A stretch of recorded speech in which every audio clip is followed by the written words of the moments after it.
मैंने GPSC clear किया class 1 Gujarat में रैंक 34 था। यूपीएससी क्लियर किया rank 570 IPS becoming the youngest IPS of Gujarat at such a early age and then people come to you and बोलते हैं आप बहुत नसीबदार है, you are very lucky. I tell them in reverse, luck favours the brave. कोई अपना luck साथ में लेके नहीं आता, वो बनाना पड़ता है। अगर आपके पास रिस्क लेने का एटीट्यूड है, मैं गुजराती हूं and we know the business, and business का एक ही फंडा है, higher the risk higher the profit. So अगर 8:30 को आपका एक्सीडेंट होता है और 9 o'clock आप मेंस की एग्जाम देने जा सकते हैं, इंटरव्यू से पहले 1 महीने तक आप हॉस्पिटलाइज्ड है और उससे 1 वीक पहले आप दिल्ली जाके उसकी प्रिपरेशन कर सकते हैं, तो luck has to come with you. उसको आना पड़ेगा और आपको आईपीएस बनाना पड़ेगा। लोग बोलते हैं कि एक्सीडेंट के बाद आप जाके आए एंड ऑल, तो द सिंपल था कि मैं एग्जाम के लिए निकला, मेंस मेरा था, सुबह GS3 का पेपर था। 8:30 को मेरा स्कूटी स्लिप हो गया, मेरा लिगामेंट इंजरी हो गया, लेफ्ट हैंड में इंजरी था, सीट से ब्लीडिंग हो रहा था। लेकिन मेरे पास 2 ऑप्शन थे। मैं खड़ा हुआ, मैंने देखा okay, my right hand is safe, and I decided I'll go to the exam hall and write the exam. मेरे पास 2 ही ऑप्शन थे, या तो मैं वहां से उठ के रोने लगूं, यार मेरे साथ ही ऐसा क्यों हुआ, मेरा एक्सीडेंट हो गया, मेरा मेंस खराब हो गया, और हॉस्पिटल जाओ। या दूसरा ऑप्शन था कि मैं देखूं कि मैं 3 घंटे और सर्वाइव कर सकता हूं। हाँ, कर सकता हूं। मैं मेंस के लिए एग्जाम हॉल में गया। ये जितने भी फोटोग्राफ्स लगे हैं, सर ने जैसे बताया कि जितने भी इंसान सक्सेसफुल हुए, अगर आप उसकी लाइफ स्टोरी देखेंगे तो कहीं ना कहीं एक मोमेंट आता है जहां पे वो इंसान की जो स्ट्रगल है वो पीक पे हो जाते हैं। वो इस मोमेंट पे आपको डिसाइड करना है कि आपको वहां से यू टर्न लेना है या आपको वहां से आगे निकलना है। इन सब लोगों ने डिसाइड किया कि उनको वहां से आगे निकलना है, एंड दैट इज द फंडा ऑफ लाइफ। सक्सेस उन्हीं को मिलता है जो इस स्ट्रगल वाले मोमेंट से आगे निकलने की सोचते हैं। जब भी आपको लगे कि आपके सिर पे बहुत मुसीबत है, जब भी आपको लगे कि आप हर तरह से गिर चुके हैं, जब भी आपको लगे कि आपके पास कोई ऑप्शन नहीं है, तब एक चीज आप अपने दिमाग में लाइएगा कि यही मोमेंट है जहां से आपकी तकदीर बदलने वाली है। क्योंकि डायमंड जो होता है वो जितना ज्यादा घिसता है उतनी ज्यादा उसकी वैल्यू होती है। सोना जो होता है वो जितना ज्यादा तपता है उतनी उसकी वैल्यू होती है। अगर आप जिंदगी में तप रहे हैं, अगर आप जिंदगी में घिस रहे हैं, अगर आपको लग रहा है कि आप हर तरह से मुसीबतों में गिरे हुए हैं, तभी आपकी जो वैल्यू है वो बढ़ने वाली है। और यही मेरा एटीट्यूड रहा है। लोग बोलते हैं कि तुम्हारी फाइनेंशियल कंडीशन ठीक नहीं थी, पापा इलेक्ट्रिशियन थे, मम्मी हाउसवाइफ थी, डायमंड के कारखाने में काम करती थी, उसके बाद उन्होंने मैरिज में रोटियां बनाने का काम किया, और उस तरह से मैं पढ़ा। लेकिन जब मुझे पूछा जाता है कि ऐसी कौन सी चीज है आपकी लाइफ में जो आप बदलना चाहते हो, एंड आई सेड नथिंग। क्योंकि अगर वो चीजें नहीं होती मेरी लाइफ में तो शायद आज आपके सामने में नहीं होता। तो अगर लाइफ में प्रॉब्लम्स है, अगर लाइफ में स्ट्रगल है, जैसे सर ने बताया struggle is a part of life, and I strongly believe in that.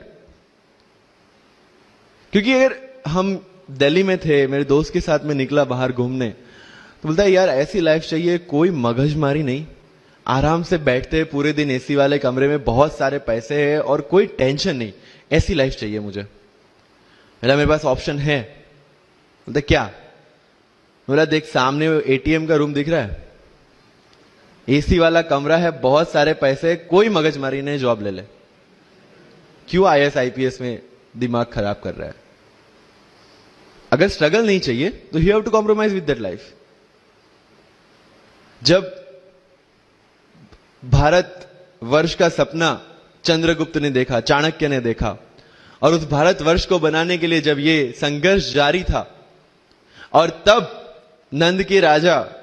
राजा धनानंद की डॉटर दूरदराज से चंद्रगुप्त को प्यार हो जाता है, और जब चाणक्य उनको बोलते कि नहीं तुम्हें उससे दूर रहना है, और तब चंद्रगुप्त बोलता है आचार्य कभी कभी सोचता हूं कि जिंदगी में या ये भारत के सम्राट बनने के लिए इतना त्याग, इतना बलिदान ना देना होता तो। और तब चाणक्य रिप्लाई करते हैं तो हर कोई भारत का सम्राट होता। This is the fundamental rule of life. अगर आईएएस बनने के लिए, आईपीएस बनने के लिए सैक्रिफाइस करना नहीं पड़ेगा, अगर उसके लिए आपको त्याग नहीं करना पड़ेगा, तो आज पूरे इंडिया में हर घर में आपको आईएएस आईपीएस मिल जाएंगे। So when you are entering into this game of UPSC or MPSC, make sure that you have to sacrifice anything which will take you to your goal. लेकिन प्रॉब्लम ये है कि हमें टेंशन होती है, यार दोस्त की एंगेजमेंट है, उसकी बर्थडे पार्टी है, उसकी शादी है, अटेंड नहीं करूंगा तो बोलेगा मैं तेरी शादी में नहीं आऊंगा, एंड ऑल। लेकिन बिलीव मी, जब आप आईएएस बन जाओगे, वो सामने से याद दिलाएगा, भाई इनविटेशन कार्ड नहीं भेजा तूने। समझ रहे हो? तो जो कुछ भी इसके लिए सेक्रीफाइस कर रहे हो, वो जब आप उस पोस्ट पे पहुंचोगे, सब कुछ वर्थ है, सब कुछ। मेरा इंटरव्यू था यूपीएससी का, मुझे एग्जैक्ट डेट याद है, 23 मार्च को मेरा इंटरव्यू था। 20 फरवरी को मुझे हॉस्पिटल में एडमिट किया गया क्योंकि मुझे इन्फेक्शन हो गया था बॉडी में, एंड बहुत हाई फीवर था, तो आईवी के अलावा कोई ऑप्शन नहीं था। 1 मार्च को ठीक होके मैंने सोचा चलो दिल्ली निकलते हैं।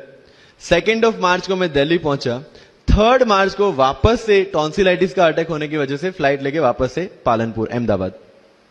Again hospitalisation. 15 मार्च को I got relieved from the hospital. 16 March को मैं दिल्ली पहुंचा और 23 मार्च को I gave my UPSC interview. तो 1 महीने का हॉस्पिटलाइजेशन। उसके बाद जब दिमाग में ये था कि मेरे साथ जो लोग इंटरव्यू दे रहे हैं वो 1 महीने से प्रिपरेशन कर रहे हैं, एंड 1 महीने से मैं हॉस्पिटल में था, again I thought this is the moment to prove yourself. I went to the interview और पूरे इंडिया में 2nd highest marks in interview for the entire life. कि जितने भी कंप्लेंट्स आपकी लाइफ में है, मैं यहां से आता हूं, मेरे पेरेंट्स ये करते हैं, मैं वो करता हूं, मेरा इंग्लिश अच्छा नहीं है, मेरा मैथ्स अच्छा नहीं है, ये सारे हमने अपने आप को दिए हुए एक्सक्यूजेस है।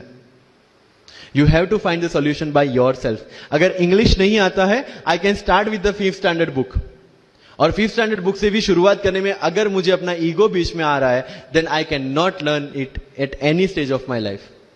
Start with the 5th standard book, start listening English, start speaking English. अगर बोलने में शर्म आती है, अपने मोहल्ले के किसी 3-4 बच्चों को जो 1st 2nd स्टैंडर्ड में, उनको उठाओ और उनके साथ बातें करो। उनको वैसे भी समझ में नहीं आ, और अपने को वैसे भी पता है अपन क्या बोल रहे हैं। Getting my point? तो अगर वहां पे भी अगर ईगो बीच में आ रहा है, start doing like this, start speaking. मैं 11th-12th में था, मुझे पता था मेरा इंग्लिश कैसा है, फिर भी I used to speak English, क्योंकि मुझे पता है सामने वाले को तो वैसे भी समझ में नहीं आ रहा है। अगर किसी मूवी में इंग्लिश डायलॉग सुन लिया, पूरा दिन मेरे दिन, मतलब जहां पे भी कोई भी बात करूंगा, मैं वहां पे वो डायलॉग घुसाऊंगा। This attitude should be there. तो लाइफ में जो मैं कंप्लेनिंग एटीट्यूड की बात कर रहा था, वो कंप्लेनिंग एटीट्यूड आपको कहीं पे भी नहीं ले जाएगा। You have to put all your complaints aside, start preparation.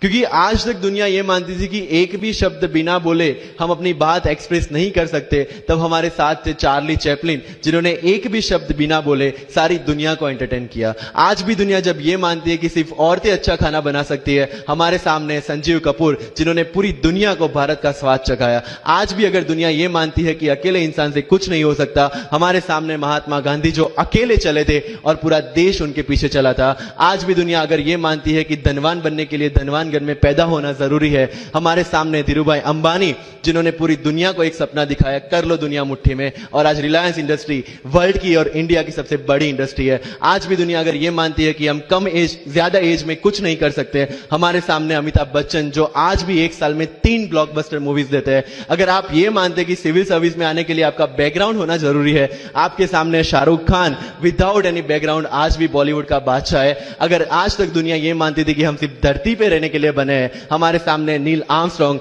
जो चंद्र पे जाके आए, आज तक हम ये जानते हैं कि हम क्या है, हम क्या बन सकते हैं, ये जानने का टाइम शुरू होता है अब। Thank you so much.